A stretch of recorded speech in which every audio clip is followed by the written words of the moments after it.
请问怎样叫做活在当下？活在当下嘛，就是一个人既不是活在过去，也不是活在未来。我没听明白。我认为只有去世的人才是活在过去，而没出生的人才叫活在未来。而正在活着的人本来就在当下呀。为什么师父一直强调要我们活在当下呢？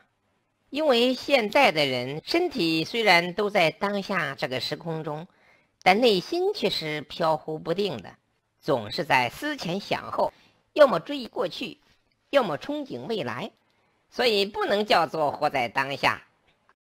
但是从古至今，生命就是这样延续过来的，人们的生活本来就是如此啊。活在当下与否又有什么关系呢？当然有关系啊！活在当下的人都活得更自在，他们能放下一切对过去和未来的执着，不患得患失，时刻保持一颗平常心和清净心。这颗清净心永远安住在当下这一念，这样才叫做活在当下。小师傅说的有道理，但是时间在快速的流走，空间也在不停的变换，在这快速的时间流动中，当下怎么去安住呢？哪个时间点又叫做当下呢？无论时空怎样变换，空间小到微米，大到光年，时间短到刹那，长到阿僧祇劫，总是可以衡量和把握的。所以当下是有迹可循的。那我们要在哪个时间点上安住呢？在每秒上安住，还是在每个刹那上安住呢？按照我的理解，必须在每个刹那都要安住自己的心。但是你看这个示意图，这是时间流动的状态，这是1秒钟的时间长度，而1秒钟内又有56个亿刹那。在这么短的时间内，当我们想要安住当下的时候，这个当下已经成了过去。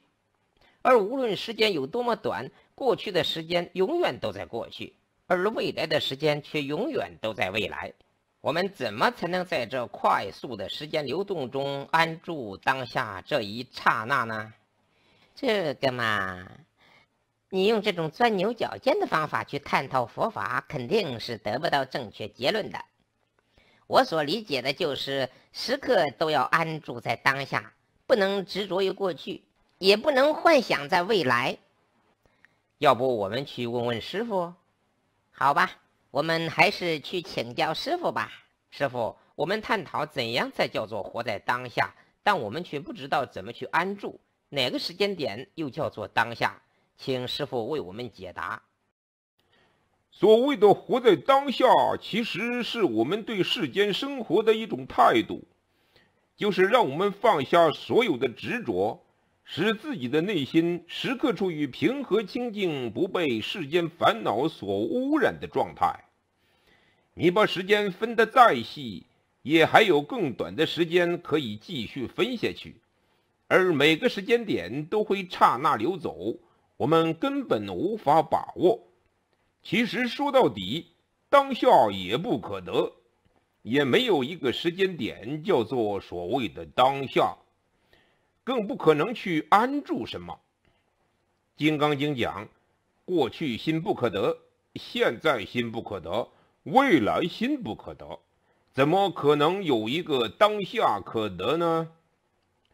所以我们常说的活在当下，其实就是一种生活智慧。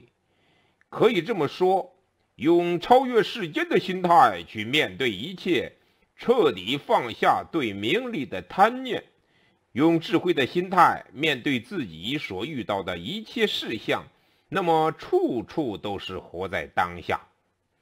相反，如果你时刻以自我为中心，永远不满足地去追求财富、地位和名利，执着于过去的得失，幻想于未来的成败，那么烦恼就会一直伴随着你，直到生命的结束。在这种状态中，你永远都不可能活在当下。谢谢师傅，我们明白了。